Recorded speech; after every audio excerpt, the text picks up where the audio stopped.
സ്വന്തമായിട്ട് ഒന്നുമില്ല.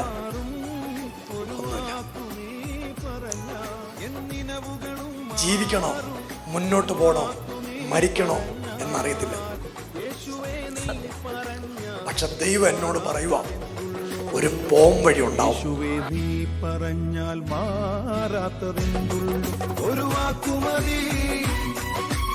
ഒരു വലിയ ലെറ്ററിനകത്ത് ഇവരുടെ വീട്ടിൽ കടമെന്ന് എഴുതിയേക്കുക. 50 ലക്ഷത്തിന് മേളിൽ കടമുണ്ട്. വീട്ടാൻ വഴിയില്ല, ഒരു നിവർത്തിയില്ല. ദൂത് ആ കടം നമ്മൾ വീട്ടും. ഒരു വാക്കു നീ പറഞ്ഞാൽ യേശുവേ നീ പറഞ്ഞാൽ മാറാത്തതെന്തുള്ളൂ. യേശുവേ നീ പറഞ്ഞാൽ. ഞാൻ ഇന്ന് രാവിലെ ചേച്ചിയോട് ദൂത് പറയുക, ഇന്ന് താമസിക്കുന്ന വാടക വീട്ടിൽ ചേച്ചി ചില നാളുകൾ കഴിഞ്ഞ് ഇവിടെ വരും. സാക്ഷ്യം പറയാം. സ്വന്തം വീട്ടിൽ താമസിക്കുന്നു എന്ന് പറയാൻ.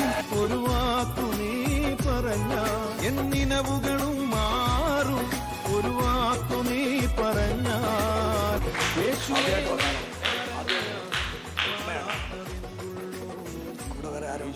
നീ പറഞ്ഞാൽ ഒരു അത്ഭുതം നടക്കും. വിശ്വാസമുണ്ടോ? അത്രയ്ക്ക് മേല സൗഖ്യം നടക്കാൻ പോകും. ഇവൻ അത്ഭുതമാകും.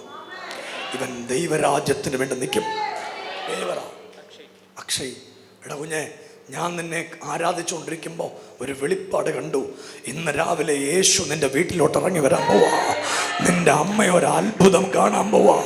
ഒന്ന് കൈയടിക്കാൻ പറ്റുന്നവരൊന്ന് കൈയടിച്ച് യേശുവേ എന്നൊന്ന് വിളിക്കാൻ പറ്റുന്നവർ യേശുവേ എന്ന് വിളിച്ച് ഈ അക്ഷയുടെ അമ്മയുടെ മേൽ ഒരു ദൈവത്തിന്റെ സാന്നിധ്യം ചലിക്കാൻ പോവാ. ഞാനിങ്ങനെ പ്രാർത്ഥിച്ചുകൊണ്ടിരിക്കുമ്പോൾ നിങ്ങളെ എൻ്റെ കൺമുമ്പിൽ കണ്ട. ആദ്യമായിട്ടാണ് നീ എന്നെ കാണുന്നത്. അമ്മയെ ആദ്യമായിട്ടാണ് കണ്ട.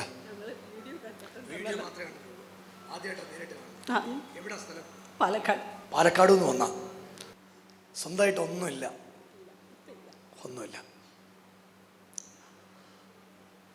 ജീവിക്കണോ, മുന്നോട്ട് പോകണോ, മരിക്കണോ എന്നറിയത്തില്ല. സത്യം.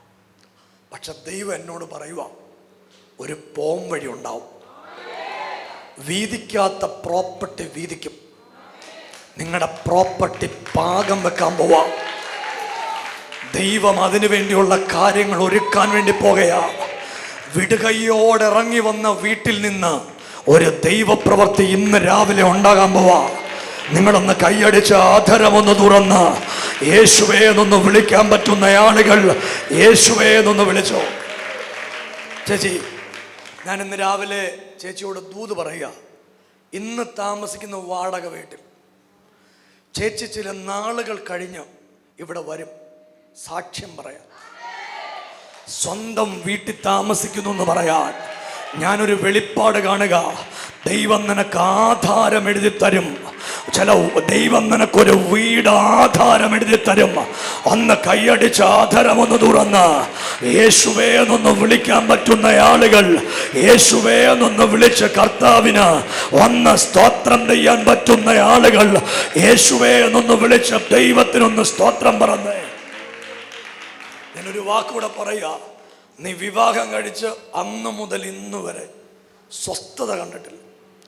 ഇപ്പം നിനക്കുള്ള ആകെ സമാധാനം ഈ പിള്ളേരാണ്. നിനക്ക് ഈ കുട്ടികളോട് ഭയങ്കര ഇഷ്ടം. നിനക്ക് അപ്പിടി രോഗം.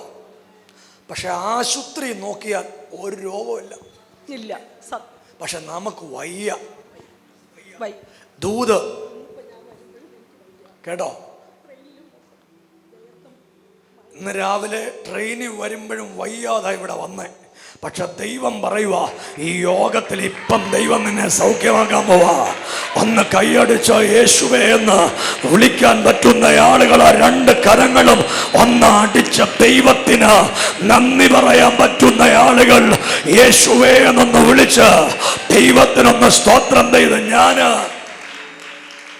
ഇവരെ വിളിക്കുമ്പോൾ ഒരു വെളിപ്പാട് കണ്ടൊരു വലിയ ലെറ്ററിനകത്ത് ഇവരുടെ വീട്ടിൽ കടമെന്ന് എഴുതിയേക്കുക. കടം എല്ലാം കൂടെ എത്ര ഇപ്പോൾ ഉള്ളത്? 50 ലക്ഷത്തിന് മേളിൽ കടമുണ്ട്. വീട്ടാൻ വഴിയില്ല, ഒരു നിവർത്തിയില്ല. ദൂത് ആ കടം നമ്മൾ വീട്ടും. അമ്മയൊന്ന് പ്രാർത്ഥിച്ചോ. അമ്മയ്ക്ക് ഇപ്പോൾ ഒരു വലിയ വിടുതൽ കിട്ടാൻ പോവാ. എല്ലാരും കൂടെ ഒന്ന് കൈയടിച്ച് ആദരമൊന്ന് തുറന്ന്.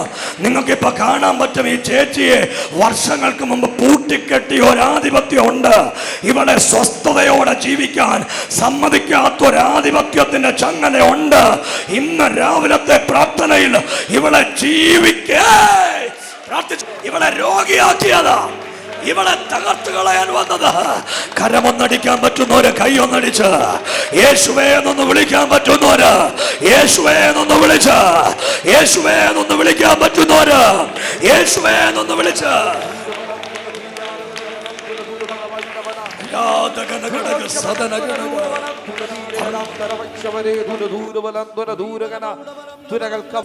അച്ഛന് ശരിക്കും ഈ കല്യാണം കഴിച്ചു കൊടുക്കാൻ ഇഷ്ടമില്ലായിരുന്നു.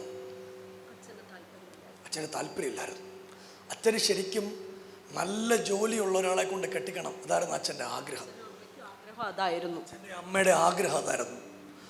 അവരുടെ ആഗ്രഹത്തിന് വിരുദ്ധമായിട്ടാണ് എങ്ങനെയും ഇതങ്ങ് നടന്നു.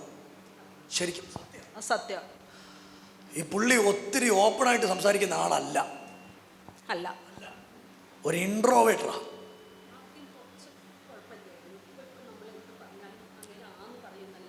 ഒന്നും അംഗീകരിക്കില്ല. സമാധാനം എന്ന് പറഞ്ഞ സാധനം ആ വീട്ടിലില്ല. ഇല്ല. ദൂത് ഇന്ന് ആ വീട്ടിൽ സമാധാനം വരും. ചേച്ചി മറിഞ്ഞ് താഴെ വീണപ്പോൾ ഞാൻ കണ്ടത് ചേച്ചിയുടെ ശരീരത്തിൽ നിന്ന് ഒരു ദുരാത്മാവ് ഇറങ്ങിപ്പോന്ന കണ്ടത്. എന്നിട്ട് കർത്താവ് എന്നോട് പറഞ്ഞു, ഇന്ന് രാവിലെ മുതൽ നിങ്ങളുടെ പാലക്കാട് വീട്ടിലൊരു ദൈവപ്രവൃത്തി ഉണ്ടാകും. ഞാൻ ഒരു വെളിപ്പാടും കൂടെ കാണുക. അവിടെ അളവ് പിടിച്ച് നിങ്ങൾക്ക് വേണ്ടിയുള്ളത് അളന്നിടാൻ പോവാ. അളന്നിടാൻ പോവാ. പ്ലസ് ടു കഴിഞ്ഞ് എന്തിനു പോനാ?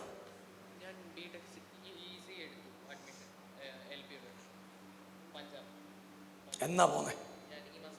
അവനെ ജീവിക്കുന്നത് യേശുവിന് വേണ്ടി ജീവിച്ചോ. നീ പഞ്ചാബിൽ ബിടെക് കംപ്ലീറ്റ് ചെയ്യും, ഈ കോഴ്സ് കംപ്ലീറ്റ് ചെയ്യും. ഇതിന് ശേഷം കുറച്ച് നാൾ നീ ഇന്ത്യയിലുണ്ടാവും. അതിന് ശേഷം ദൈവം നിന്നെ ഒരു രാജ്യത്ത് വിടും. നീ ദൈവത്താൽ അനുഗ്രഹിക്കപ്പെടും. ദൈവത്താൽ മാനിച്ച ദൈവത്തിന്റെ പ്രവൃത്തി നിന്റെ വീട്ടിലുണ്ടാകുമോ? ഒന്ന് കൈയടിച്ച യേശുവേ എന്നൊന്ന് വിളിക്കാൻ പറ്റുന്ന ആളുകളെല്ലാം കൂടെ യേശുവേ എന്നൊന്ന് വിളിച്ചൊന്ന് പ്രാർത്ഥിച്ചേ.